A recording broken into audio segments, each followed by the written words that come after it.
Overview: Salvia divinorum, 10x extract, 1 pipette, 5+ years old, did not seem to have lost potency. Setting: laying down with eyes closed in a quiet, dark room. Astrology: no significant transits. Set: prayer to the spirit world to support my highest good in the experience.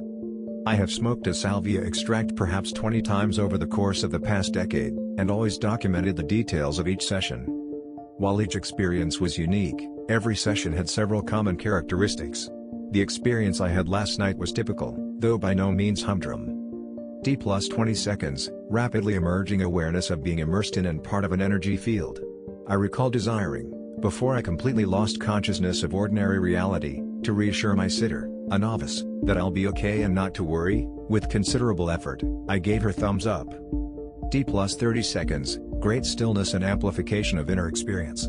Time seemed to slow down and then come to a halt. I felt a tremendous spaciousness in experience and a holy calmness washed over me. I described this feeling afterward to my sitter as an attunement to Christ consciousness, or the infinite intelligence of universal mind. My sitter, an intuitive, shared that during this time she felt her energy field suddenly begin chelating, activating with a powerful charge and moving up through her spine, as in a kundalini awakening. I found her report to be a powerful affirmation of the inner subjective reality of my non-ordinary state. D+1 minute, loss of sense of awareness of myself as an individual. At this point, I had no recollection of who I was before smoking, and became simply awareness of energy in motion. There were no visuals associated with this sensation. D+2 minutes, who am I, and where did I come from? After a minute or so of adjusting to the new reality of having become simply energy in motion, I tried focusing, to no avail, on the context from which I had entered this bizarre situation, namely, the individual who had smoked the salvia, the life he belonged to, and the friend with whom he was sharing this session. I had an extremely vague impression of what that context was, but couldn't name names or even be certain that that impression held any salt. D+3 minutes, what reality will I return to? I became preoccupied with, and a little anxious about, finding my way back to the room where my friend patiently sat. It then dawned on me with great clarity that I no longer had any confidence about whose room, whose body, or whose friend my consciousness would return to. I realized that the context I returned to might be a completely different body/life/room than the one from which I had departed, that the new reality would completely replace the old reality once I re-emerged. Knowing this did not feel scary, on the contrary, I found it hilarious to the depths of my being and began laughing hysterically. I did, however, brace myself for the possibility of being shocked upon my return to realize exactly who I was and who my sitter was. When at last, after about 5 minutes in this state, I finally regained awareness of being in a body and in a particular space-time coordinate, it took no small act of courage to slowly open my eyes and behold who I suspected was sitting by my side. To my relief, my vague suspicions were confirmed. D+10 to 40 minutes, tremendous peace and spaciousness. After returning to myself, as I know me, for another 5 to 10 minutes my awareness was so spacious and full that I had no ability or desire to speak. I recall taking one full breath, and feeling every somatic nuance of that breath. It was the most wonderful breath I have ever taken. According to my sitter, I appeared to stop breathing for several minutes during the peak of my experience. When she expressed that she felt concern, I told her, I was outside of time, I didn't need to breathe. That wonderful, full breath I described is the first breath I recall having taken since about 1 minute into the session. When I finally managed to open my mouth, all I could manage to mutter is, wow. A sense of deep peace and spaciousness continued, slowly waning, for about 30 minutes after I opened my eyes. An afterthought. Could regular use of salvia, especially in small doses, be an effective treatment for anxiety and depression? I know of at least one study that suggests this. Haynes, K.R. 2001. Antidepressant effects of the herb Salvia divinorum. Journal of Clinical Psychopharmacology, 21. 634 to 635. My personal experience definitely supports this notion. For a day or so afterward, I feel extraordinarily peaceful, light, and clear. I have never experienced negative side effects such as hangover or withdrawal.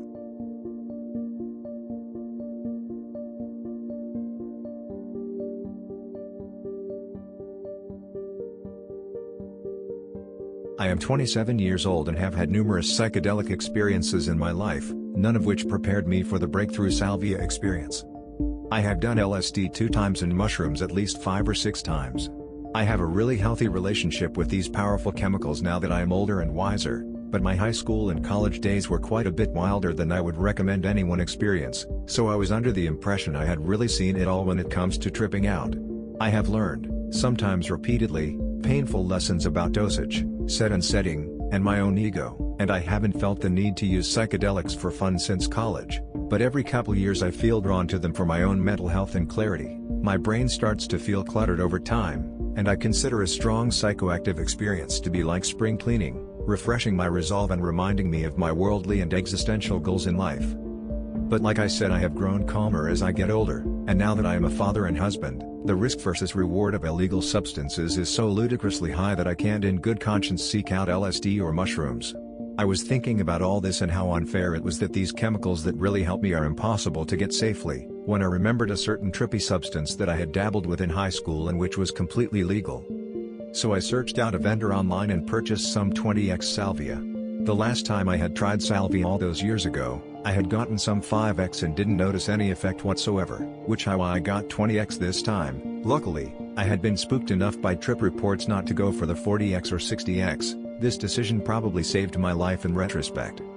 So the little foil bag arrives in the mail and the brown, nondescript plant matter goes on top of a little nugget of marijuana in the water pipe, just so that it won't fall down into the water. It is very finely ground. I was extremely cautious with the dosage, I'm talking literally 3 small flakes of the 20x. I had 4 flakes in there, but that covered up the nug of weed entirely, which struck me as ominous somehow, so I carefully removed one of the flakes. Then I torch it all, hot as I can, empty the bong completely and hold it all in. I am sitting on my couch with my trip sitter, wife, next to me, and we have a Planet Earth show playing on the TV with a colorful exotic bird of some sort. While I'm holding in the smoke, I immediately noticed something incredibly off about the image on the TV, namely that it was swelling to a gigantic size, like when the walls breathe during a mushroom trip, except instead of going in and out, it just kept slowly expanding. Flabbergasted, I violently exhaled the smoke I was holding, trying to get it out as fast as possible. "Are you okay?" my wife asked. I had ejected the smoke from my lungs with a whoosh like someone punched me in the stomach. "I am glad I only tried a little bit," I managed to say. I heard my own voice flat and tinny, from far away. My vision was dominated by the giant bird on the screen now. The bird turned and looked at me, in perfect slow motion. That was the last coherent moment I had until the end. The bird kind of rolled its shoulders at me. It seemed like a "come at me, bro" type of body language for a second, and I laughed, but to my horror I realized that it wasn't just his shoulders, this bird's entire head was rolling. It opened its mouth and the bottom beak opened, wider and wider, first a yawn and then a scream and then an impossible bent angle. It looked like when Pac-Man died, and his mouth curled around. I laid back on the couch to try to process that, and suddenly became aware of a huge and powerful force pressing against my body. I sensed a presence below me, and it was weirdly familiar, and I seemed to intuit that I had been locked in battle with the entity for quite some time.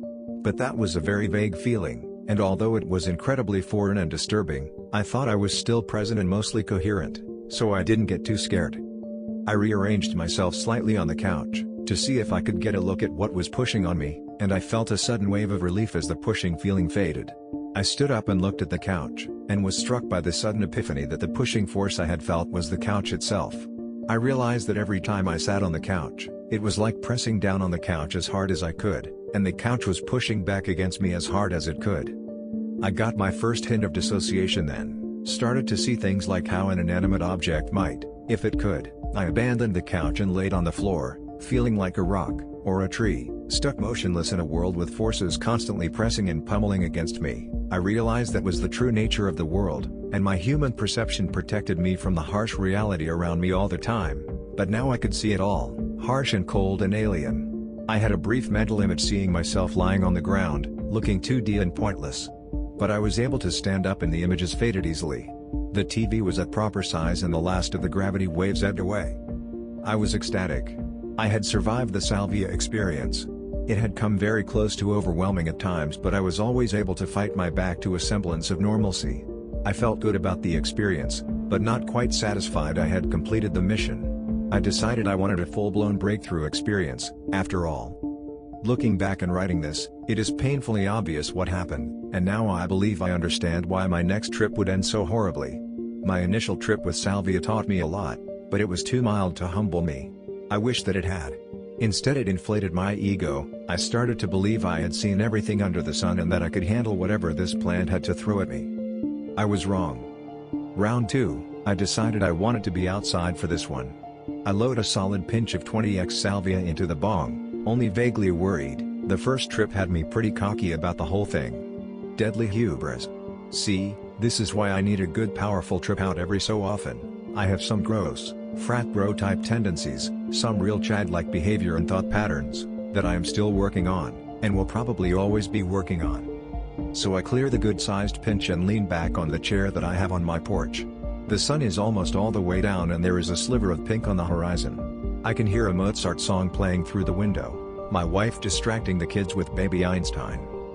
Suddenly I feel the world start to spin. I am getting dragged by the gravity forces again. I try to relax and close my eyes. In my mind's eye I see myself suspended in a green world, a topsy-turvy cartoon land that is twirling to the sounds of Mozart. I get the sense of a giant pine tree, with many layers of pine branches, and underneath each layer are hundreds of men like me, who are also spinning endlessly to the notes of the piano. Suddenly I feel a presence, a princess this time. I never saw her so I don't know how I know that, and she is talking to me directly, very sweet and loving, but I can sense her disappointment with the men spinning under the tree.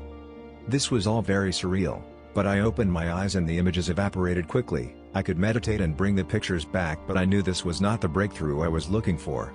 I load one more big pinch into the pipe, torch it and hold it all in. I exhale. Out of the corner of my eye I see a kid from our neighborhood run by.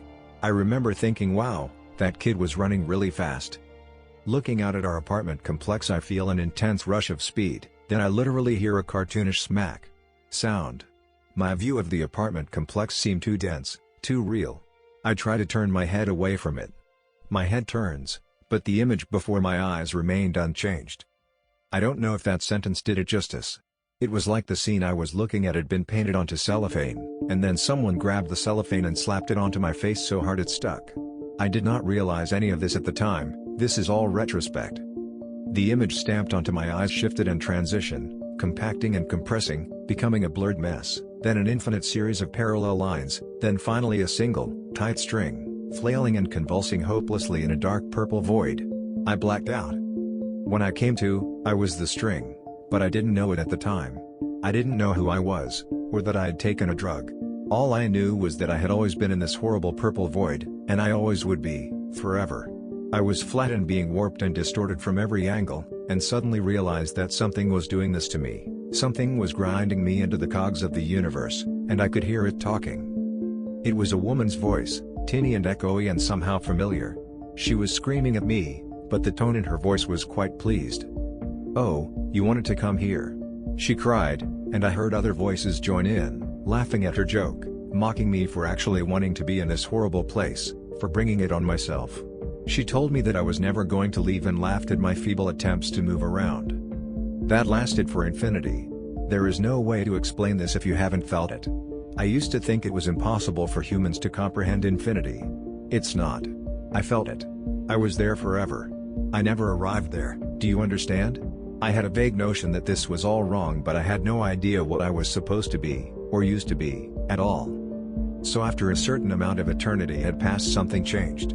I could see the shadowy figures that were taunting me and had trapped me here, but there were two shapes flying toward them from across the purple void. They looked like geometric shapes spinning in a cluster around an atom, but I instantly thought of them as spaceships for some reason. As they accelerated, flying toward the giant she-demon and her minions, an insane, nearly maniacal hope overtook me, because everywhere they flew they cut a swath of the purple void away, hacked at it like lawnmowers through thick grass, and dear God, I could see something behind the purple void. It was like they were unzipping the purple void and letting my old life back through the hole. I had a deep feeling of something communicating with me, and it came to me these spaceships needed my help. I tried to move as hard as I could, and I saw something that confused me endlessly. It was like a fleshy spider. But the spider wiped away even more of the purple void, and now I could see that it was my hand, not a spider. The scream of dismay that came from the she-demon will haunt me for the rest of my life. The ships crashed into her with a spectacular bright explosion. I caught a glimpse of her real form. She looked like the Cloverfield monster but a woman, and then I was back on the porch again, shaking and sweating, staring in awestruck wonder at my own hand. So in the end I was humbled quite firmly. I was so grateful to be back with another chance at life that I almost wept there on the porch. After the experience I read a lot about salvia, and if I ever do it again I'm going to try to do it the traditional way, not with a smoked concentrate. I think that the kind woman spirit in the second trip was showing me all of the people that abuse salvia without respect for the immense power it contains, and the woman in the purple void was punishment for sacrilege against this precious plant. They might have been the same woman.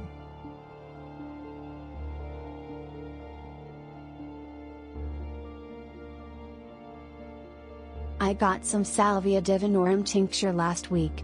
I prepared all day yesterday for the event, cleaning up my meditation room, fixing a place on the floor where I would rest, and setting up the altar with appropriate spiritual images, particularly ones of the Blessed Mother, whose patronage SD enjoys. I've had no experience with LSD, mushrooms, the children, or any other psychedelics, so I wasn't sure what to expect. I'd read many trip reports about SD, though, so I felt like I knew what could happen. It's worth noting that I am currently taking 50 mg of Zoloft and 30 mg of Ritalin. However, for the purposes of this ritual, I had not taken Ritalin in more than 2 days. I got my fiancé to be a sitter for me, though now I am thinking that might not have been the best choice. For one thing, he's got no experience as a trip sitter. For another, he didn't really understand why I was wanting to meet Lady Salvia. In retrospect, that affected my mindset. You'll see how in a minute. After meditating for about 30 minutes, I prepared my mouth by brushing my tongue and mouth to remove dead cells, and I rinsed with cool mint Listerine to increase absorption of the tincture. I notified my fiancé I was ready, and he went to the meditation room, seating himself in a chair across from where I would be lying down. According to the literature that came with the tincture, a recommended dose for first-timers was 4 dropperfuls of the tincture, diluted with 3 dropperfuls of hot water. I prepared the mixture and immediately consumed it, holding it in my mouth. I extinguished all but one of the candles on the altar and moved to the pallet I had prepared for myself. I put in earplugs and slipped a mask over my eyes to block out the dim candlelight. Our small dog then planted himself beside me, lying down against my leg. I shifted so as not to be in contact with him. There was a concern I might melt into him, but he shifted to remain in touch with me. Since he was one of the reasons I was trying to meet Lady Salvia, he is very sick and no doctors have been able to help him. I settled back and tried to relax. My fiancé was watching the clock for me, as the literature said to hold the mixture in my mouth for a minimum of 15 minutes. The first thing I noticed was that my mouth began to get numb. Then I realized that the mixture had slipped to the back of my throat, but I could barely feel my tongue blocking the liquid there. I began to feel myself sliding. It was a very curious sensation and words really fail me in describing it. But I knew something was happening. Raising my arms, I pointed at my wrist. I couldn't ask how much time had passed for all the liquid in my mouth. My fiancé said that it was about 10 after 7. Really, that told me nothing, as I had no idea when I'd taken the tincture. I grabbed at the cup by my side and held it, but settled back into the pillows. Then the weird sliding began and I felt myself starting to fight the sensation. It was so beyond anything I'd ever experienced before, it scared me. I quickly leaned up and spit out the mixture. I learned later I'd only had it in my mouth for 10 minutes. I settled back, trying to relax, wondering what was going to happen. Then I began to speak. I called out for the lady, trying to focus on her, making it as clear as possible that I wanted to meet with her, not the fears that were rattling around in my monkey mind. Speaking seemed to ground me, kept me from losing myself.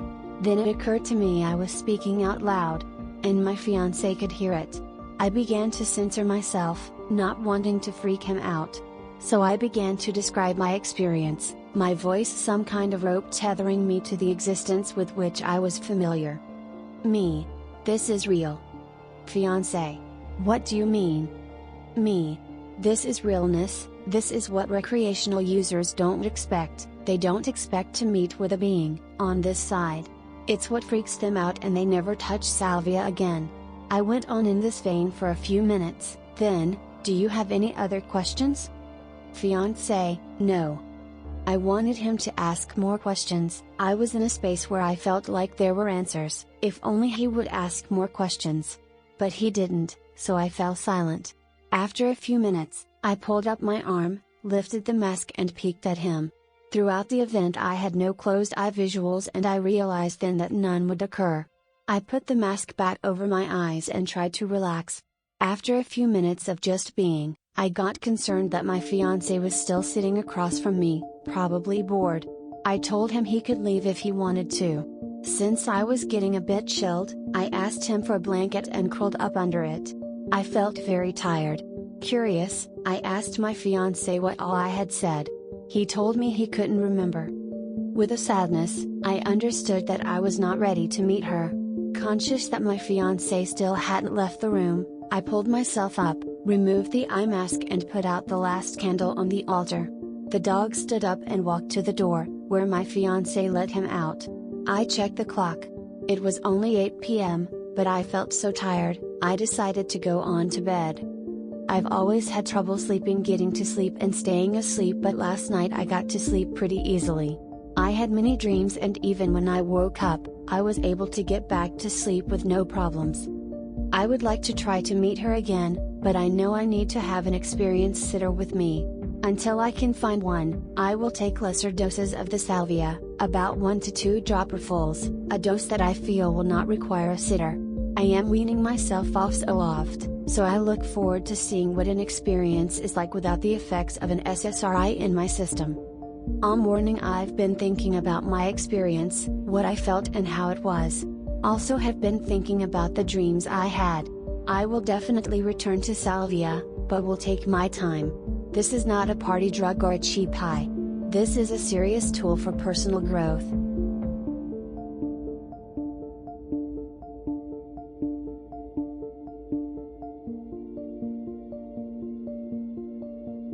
At this point in my life, I was what I considered to be an experienced psychonaut.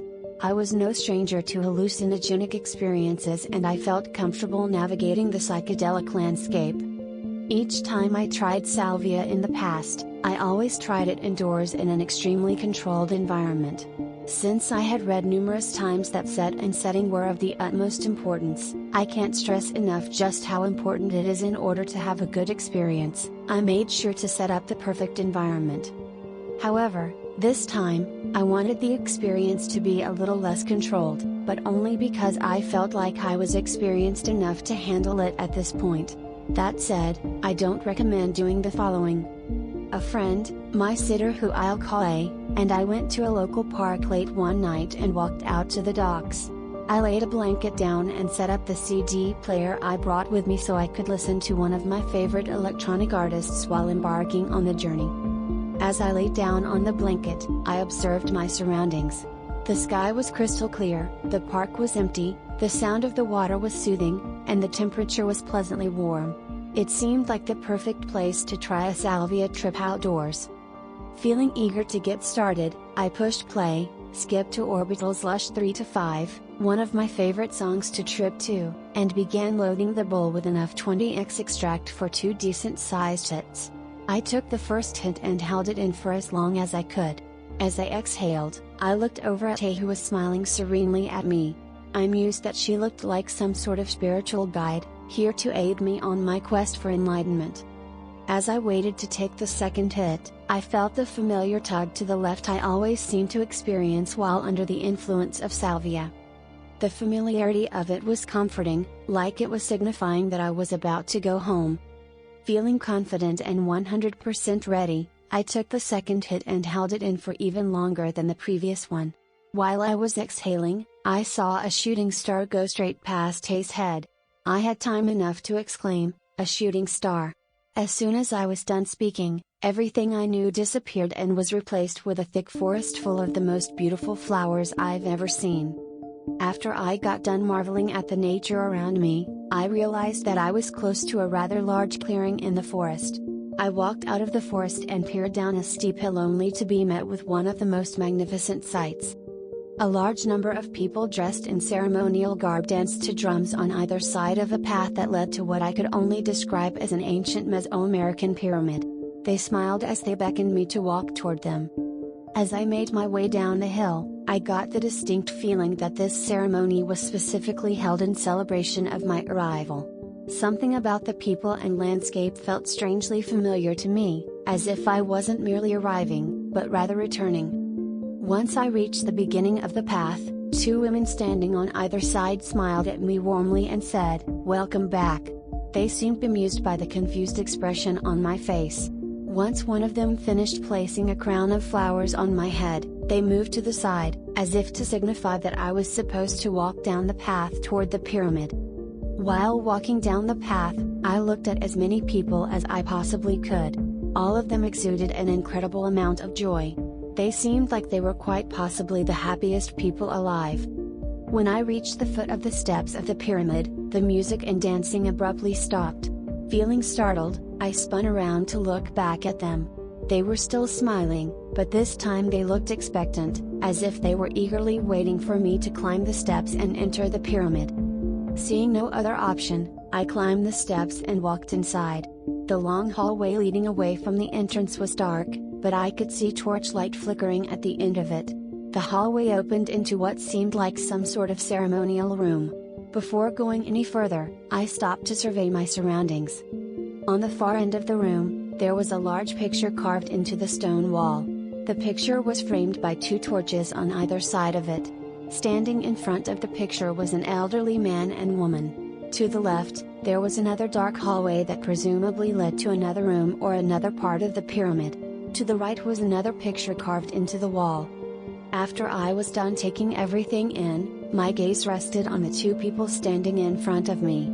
There was something about the both of them that felt ancient to me, as if they were gods or souls that had been reincarnated thousands of times and knew the inner workings of the universe.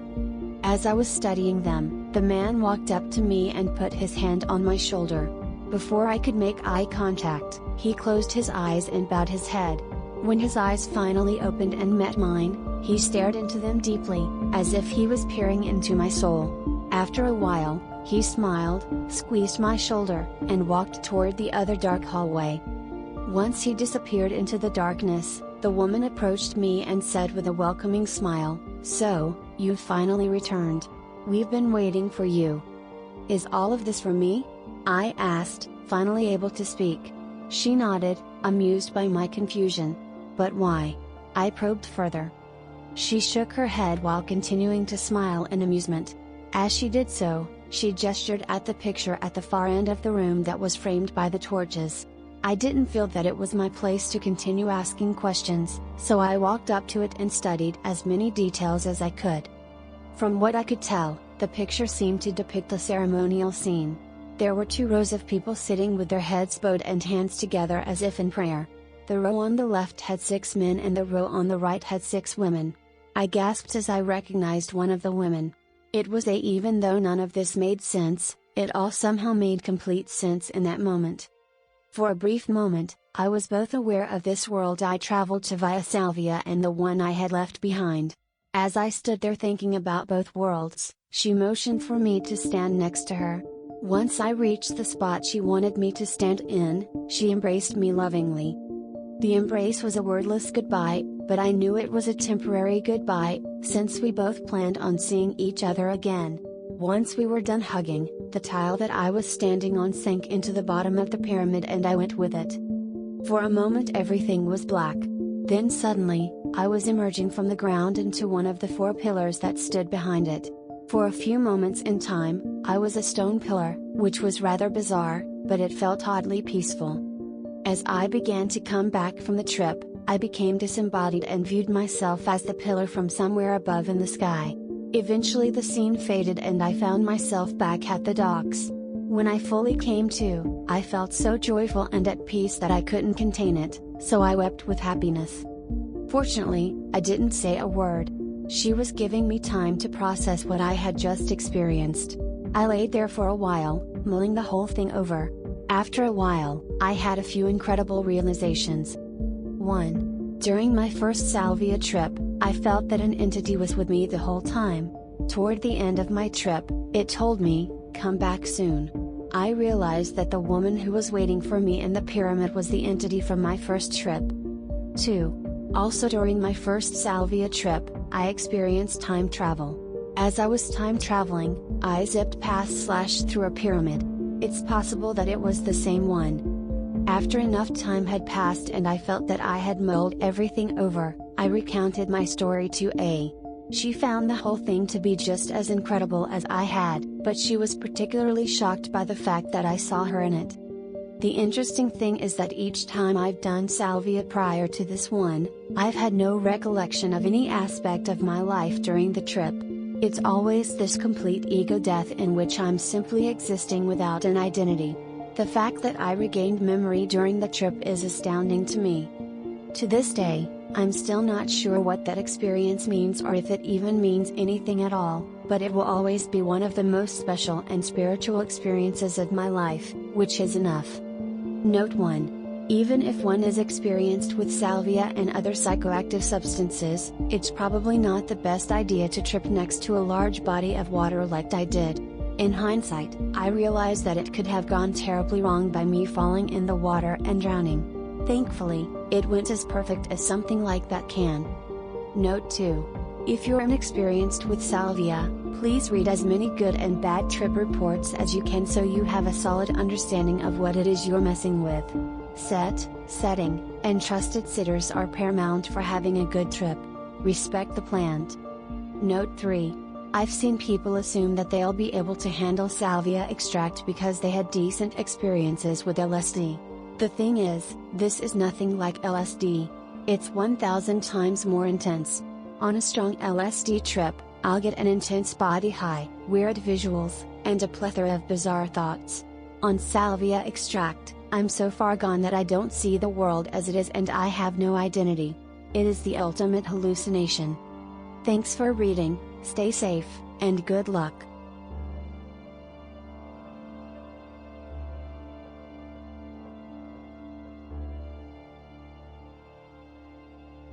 About 6 months ago, wandering the streets of San Francisco's Haight-Ashbury, me and Brian, my love of 6 years, ran across a smoke shop selling a legal drug called Salvia divinorum. I had heard of it before, but I was extremely skeptical. After all, it's completely illogical for a drug like marijuana, which is an overall mild and harmless drug, to be illegal, while one that could supposedly cause intense hallucinations could be bought freely at the local smoke shop. But having easy access to either satisfied me enough, and we purchased 1 gram of 13x strength salvia. However, I didn't really think it would do anything. And it didn't. Despite decent bong rips, only some coughing, and holding the smoke in as long as possible, the effects were minimal, if not non-existent. I was disappointed, but I wasn't expecting much in the first place, so we just smoked some pot and forgot about it, until one day in April when we were walking Telegraph Avenue, looking for an escape from the mind-numbing studying that had been torturing us for the past hours. Passing by a smoke shop, in the corner of my eye I made out the words Salvia divinorum on a sign on the open door. I had completely forgotten about salvia until that moment, and remembered the reverse tolerance that was supposed to cause greater effects with each use. I thought maybe it would work this time, also considering that we were at our peak of taking bong rips. So we made the purchase of 1 gram of 10x strength, the strongest they had before 20x, and that was damn expensive, and went home. I took a shower, dried off briefly, and slipped into some pajamas. We changed the bong water, pushed a screen into the bowl because the salvia was so finely ground, and sat down in the room we'd inhabited for the past 4 or 5 months. I sat the bong down on the coffee table near the bed, and I took a seat directly on the bed while Brian pulled up a chair. Sitting across from one another, Brian gestured for me to take the first hit. I got the strange smelling herb cooking and watched the chamber fill up with the white smoke that I took in deeply. Then I passed the bong to Brian. I was surprised at how much smoke I was getting out of the bong, and also how long I found I was able to hold it in. It seemed a lot easier than the first time we'd smoke it. I'd coughed before, but this time the smoke sat comfortably and deeply in my lungs. I was thinking about this briefly, midway through my 3rd hit. Then something happened. Something changed drastically, but I couldn't put my finger on what it was. Not wanting to panic, I tried to put the bong on the table, but I physically couldn't. I needed it to be far, far away, because somehow I knew I wouldn't be taking another hint. As I held it out, I hoped Brian would grab it, because I was going to drop soon. In a half-conscious daze, I watched the thickest white cloud I'd ever seen escape from my lips, and as it filled my vision, my reality disappeared behind it. Unknowingly I slipped off of the bed onto my knees, just as this world slipped unknowingly from my mind. Brian? I don't know where I am. But I do, because this is all there is. There is nowhere. This is it. But how can that be? This room is all there is? Room. What is room? This isn't a room. This is existence. The lamp was made to be on the table, the narrator, a deep, distorted male voice sounded from somewhere above. I watched the blur of blue and white that was the lamp stretch vertically and fold sideways into the wooden strip that was the table. Then it went back to normal. Again it stretched and folded, becoming one with the table and then separating again, according to the perfect tempo of a musical score, or the mechanical precision of gears falling into place. The table was made to be on the floor, the voice echoed inside my head. As the lamp folded into the table and then reverted to normal, the table did its part to collapse against the blue of the carpet and then rise again to its regular shape. The lamp, table, and floor continued their sick dance, and I pitied them because I knew that they'd been doing that dance forever, and would continue to do it for eternity. But where am I? This skin isn't mine. What is it that's pressing so forcefully against me? From everywhere. All directions. Me? Mine? Who am I? No, what is I? You were made to be on the floor. I felt myself becoming one with the dance, and suddenly felt my body press into the carpet and then unfold from it. The blur of blue, white, tan, and blue forced itself up against my side and then unfolded. Each time it raced off of me, I knew that it would be only another moment before I became one with them again. Lamp, table, floor, me. Oh my God. I'm just another component to it. How ironic to pity them when I'm nothing more than them. I'm just another part of this dance, for someone else to watch. I'll never have the chance to talk to anyone outside of this. I've always been here, doing this wretched dance that has no end. And this is what I'll do until I die. But there is no dying. This is eternity. This world always has and always will be, and there's nothing outside of it for you. There's no escaping. I felt as though I'd just woken up from a dream. I dreamed that I had free will, only to remember that this was my life, watching the lamp stretch sideways and fold into the table, watching the table collapse into the carpet, feeling myself being compacted into a strange blur with the other components and then being released from it momentarily, only to find the cycle begin again. For a brief moment I had wrongly believed myself to be some sort of higher being than them, but we're just the same. Oh, it's so sad. I tried to remember the dream. Anything to think about other than this horrifying reality. Who was I? What was my life like in the dream? What did I look like? None of it would come, and I felt the deepest sorrow I'd ever experienced settle in the pit of my stomach. So this is it? Then I saw someone else. Should I know him? No. He's outside of the dance it seems, holding a bottle. Tequila. Wait. I almost remembered my dream. That bottle reminds me of something from when I was dreaming. But damn. It's gone. It slipped away. He was made to stand by the wall. The voice was firm and unrelenting. From my right side, the familiar blue, tan, blue pushed against me, and a blur of an all-consuming white wall pressed against the tan and green that was the boy, which folded into me from the left. He had been sucked into the dance, or had he always been there? I don't know. The dance grew less detailed, and now all I could see were the colors pushing into one another, mixing, pushing away from one another, and then coming together once more. I can't believe I'd never realized that this was my existence. Why did I have to find out now? I wish I had never realized. Ever. I would have been much happier existing this way and not knowing it. It's so meaningless, so repetitive, so nothing. But this is how it is. And how it always will be. I can't change it. Oh God, I can't change it. Very suddenly I was no longer on the floor, but I didn't know where I was. Wherever it may be, I could still see the dance from there, and I couldn't tear my eyes away from it. But it was no longer precise. It grew distorted, slower, and the colors lazily flopped onto one another. I had been ripped from the dance, but I knew it could only be momentary. I was doomed to go back to it eventually. Ashley. A different voice sounded from above me. What is that supposed to mean? I tried to glance away from the dance, but I could only manage to for but a second. The boy was floating above me, trying to communicate with me. How silly. That's not the way it was meant to be. He should know that we don't have free will here. I can't talk to you, I wish I could, but I can't. But it has always been this way. If you're here too, you must know that. Look at me. Look at me. Ashley, look at me. Ashley. It seems almost familiar. Familiar like the tequila bottle. Like from my dream. Come to think of it, he reminds me of my dream, too. But it was just a dream after all. Who knows when I might have another chance to dream? Maybe never. You're going to be okay, Ashley, look at me, it'll be fine. Bitterly, I thought it wouldn't be. How cruel to tell me it would, because I knew it wouldn't. I'm stuck here forever, mindlessly folding, stretching, and mixing. Breaking? I broke away and for a moment I slipped back into the dream. His hand clenched my face and forced me to look straight at him. I was on the bed, and he was above me. Look at me. He sounded frustrated now.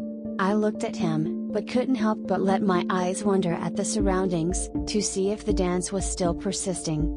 It was, and I saw the next component that was to be folded in. The blankets were made to be on the bed. The blankets and the bed folded into one, and I knew I was next. Why did this boy offer me a glimmer of hope, if it was only to be snatched back in a moment? How cruel. He must have been playing a joke on me. That was merciless. Look at me. Ashley. Ashley. Ashley. So familiar. But wait, I do know him. He was my lover in my dream. What is he doing here? Then I remembered smoking. Could it be I was hallucinating? Salvia. Salvia. Right, I smoked. But my memory's so fuzzy. Suddenly it all made sense, and I felt more relief than I knew was possible to experience in one moment. I let out my best attempt at a laugh, realizing Brian must have been pretty worried, but I suspect it sounded more like a whimper. I was on the bed, with Brian looming over me, his hand still on my face. I need to go outside, I said quietly. I need to go out. You're not going anywhere. He told me. He didn't understand. I just had to make sure. I had to make sure there was something out there, that this room wasn't the limit of all existence for me. Then I'd be okay. Please. Please. Just outside the room? I asked. I couldn't muster the strength or the command of my mind to explain why at the time. He slowly rose from off of me and let me get up. I found my feet in the floor, and made it to the doorway. There was everything the way it had been before.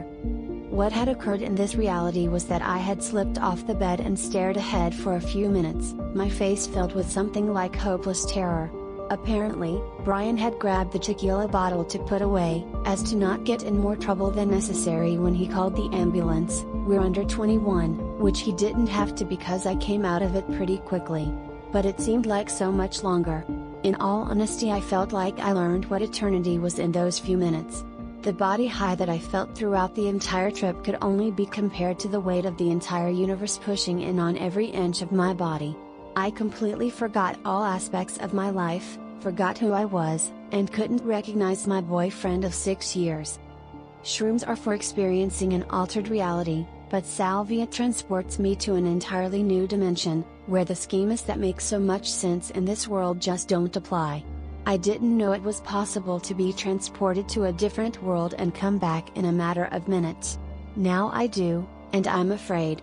It felt like dying, where the afterworld was far from what you'd expect and you know you can't come back. Note, I have experienced some ongoing negative psychological effects due to this drug, so if you have a weak grasp on reality, I wouldn't suggest doing it. It has been almost 4 months since the described experience, but 3 times in those 4 months I have almost fallen back into the same trip. On none of these 3 occasions was I exposed to salvia. During one of them I had smoked absurd amounts of marijuana, and during another I was on shrooms. However, there was one time that I was completely sober and began feeling salvia-like effects, The unbearable body high and the feeling that this reality was fading rapidly. I offer no explanation because I don't know enough about it, but there's no mistaking the feeling of salvia. Just as acid has put many people in the crazy house, I suspect that this drug could do the same.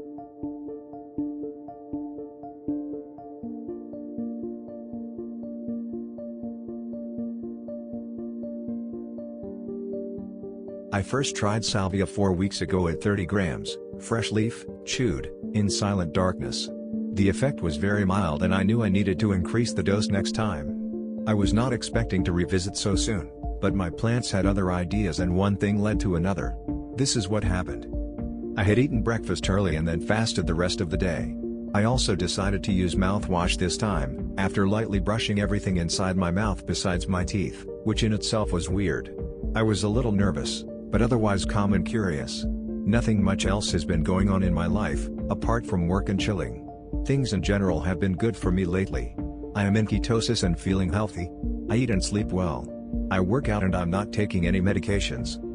Having found some research indicating that the plant's stems contain next to no active material, I took the extra effort this time to cut more of the main stem out from the middle of the leaves.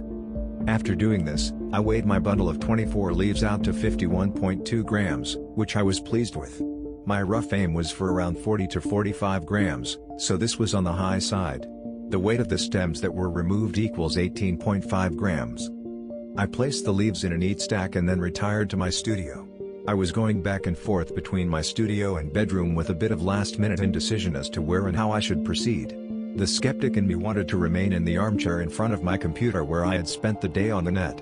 I thought maybe nothing much will happen again this time, and if I feel like it, I can probably get up and shift to the bedroom without much hassle. The wise and respectful part of me called for silent darkness in the bedroom like last time, but I ended up choosing the chair rather than the bed. I had already established a comfort zone there, so I went with it. I bring an empty bowl, some tissues and some water with me. I sit and listen to a comforting audio conversation that I tripped on mushrooms to recently. It is a bit of a cold night and I don't have any heating on, but I feel fine. I put a light red blanket over my legs. D+0. It's 6:30 p.m. I roll up my bundle of leaves lengthways and just bite off one end. Rather than try to shove as much in my face as possible, I continue to take bites, one chunk at a time, chewing as I go, until the stack is gone. That takes a few minutes, then I focus on chewing and retaining it all inside my mouth. I am not chewing fast or slow, but somewhere in between. The taste is very bitter, but I am expecting that and I can handle it a bit better than last time. I keep my eyes closed, except to check the time now and then. I sit there, chewing away. By around 10 minutes in, I can feel and sense something. It's like a fuzzy buzzing. A light blur of faded color that kind of teases me. I pay attention and try to decide if I can actually feel or see anything there. I do feel a light warmth that is very gentle. I do perceive a vision dimly. It's difficult to notice and does not seem to expand and clarify like a mushroom vision would when observed. I keep on chewing. D+15 minutes. Suddenly it comes on. It hits me like a train. I can feel it without any doubt, ramping up with unsettling speed. There is no messing around. No getting a run-up or any real warnings given, besides my own realization that I must have hit the 15-minute mark. It takes off like a jump jet and hits top speed within moments, leaving me reeling in my chair and holding on for dear life. A wise man once said, regarding the power of salvia, that even DMT test pilots come back white-knuckled. This is certainly true, though at this stage it seems like there may be no coming back for me. It feels like my body expands 10 to 20 feet in all directions. Like all air in space is being quickly replaced by a strange material which is connected to me and a part of me. I am merging with my immediate surroundings. I remain physically still, tensing my body and forgetting my breathing. A few feet away, directly in front and slightly above my physical body, I can feel the whole structure of reality and the world, peeling and tearing apart at the center. I can feel this very literally and directly, as if it is happening to my own body. The whole thing is completely unexpected and surprising the hell out of me. It appears like a large zipper, but more refined. Like 100 zips layered into and over each other. It feels like a mechanical sequence has been initiated. There is an interlocking and meshing of many pieces. Nothing is rounded though. The pieces are like small tendrils, pins or connectors. Densely packed. It's all connecting straight across or diagonally. I can't tell if it's all coming apart or all going back together. The sensations are like both happening at once. Like my old paradigm is being torn apart and a more accurate, primary, or at least extremely different model of the structure of reality is being rapidly filled in. There is a light tingling in various parts of my physical body, where it feels as if the tendrils have not yet clicked into place, or out of place. The visions are detailed, yet also highly abstract. It looks like many dozens of line shapes, horizontal, coming across from each side, towards and away from the center, alive and intent on completing this process. The lines seem like small, hexagonal tubes in faded, obscure greens and dull neon glows. They all angle down in a slight V shape as they meet in the center. Feeling dominates. I can feel these pins, these layered reality connectors, far more than I can see them. It does not cause any pain. They feel like a living memory of part of my body being revealed to me, that has always been there, but I had long forgotten. Recollection is instant, alarming and undeniable. The structure seems to exist outside of ordinary space and time. It seems more real than I can easily handle, and carries the stone in a way that obliterates my entire life as I know it. My way of existing and living in the world seems like a fantasy that has had the cosmic rug pulled from under it. A total fluke, propped up by social conditioning and delusion. I blast through a wave of psychotic episode like darkness. It is a runaway process that has been unleashed and is inescapable. I could not even begin to hope to stop it. It reminds me of all my previous dark psychedelic experiences rolled into one. I have enough wits about me to know not to struggle. Not to try to fight it or turn and run. There is nowhere to go and it's too late. I've gone and done it this time and it's all over. It's happening. I'm losing it and nothing can be done. I'll never be the same again. As terrifying as all of this is, that dread only lasts a few moments. It subsides very quickly and I have a chance to remember to breathe. That I can breathe. That air still exists. I feel like my body has merged with my outer reality and that there is no longer any space within it. The perception is one of constriction and suffocation. Quite unpleasant in many ways. I keep on tearing open and closing myself off. I have this urge to move my body in various, surely bizarre manners and directions, to avoid being locked up in this compressed matter. I thankfully do not bother to physically move much at all, except to check and realize that actually yes, my normal body is still here and it is fine. Things are going to be okay.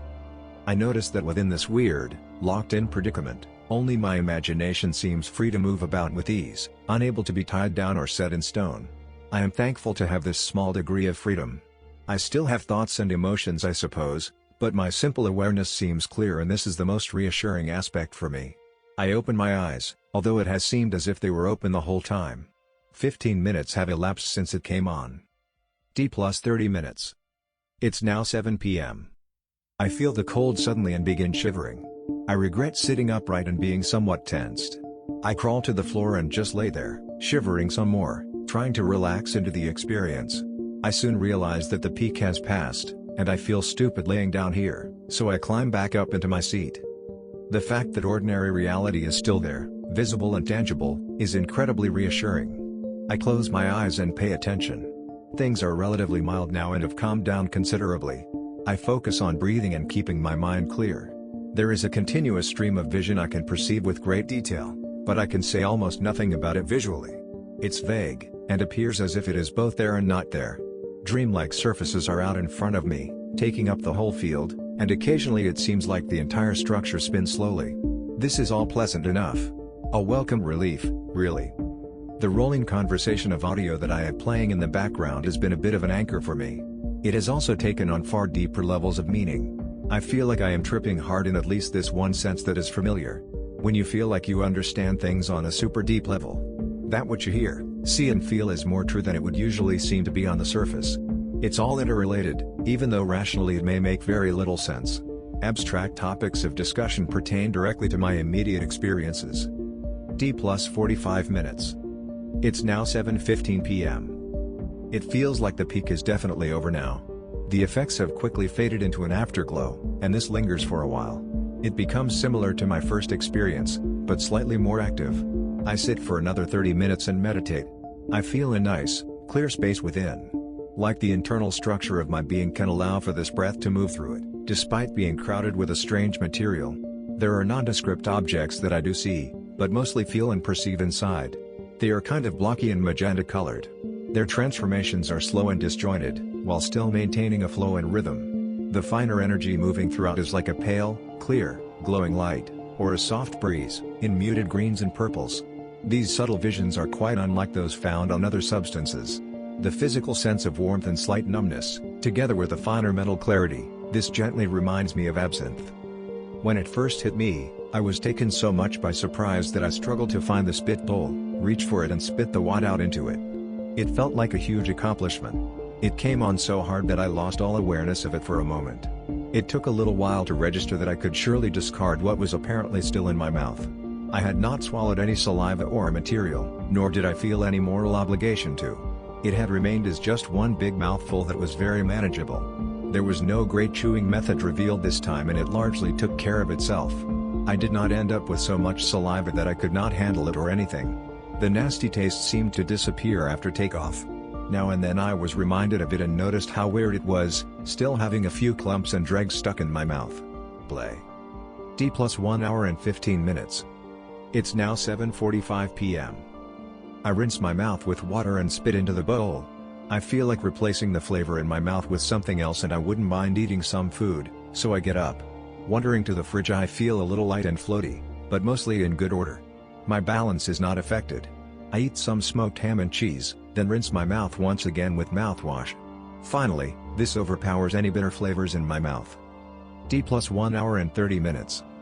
It's now 8 p.m. The entire experience feels like it is now over. Done and dusted within 1.5 hours. I sit down and type out my notes. I recall things quite well, unlike after say, taking nitrous on top of acid.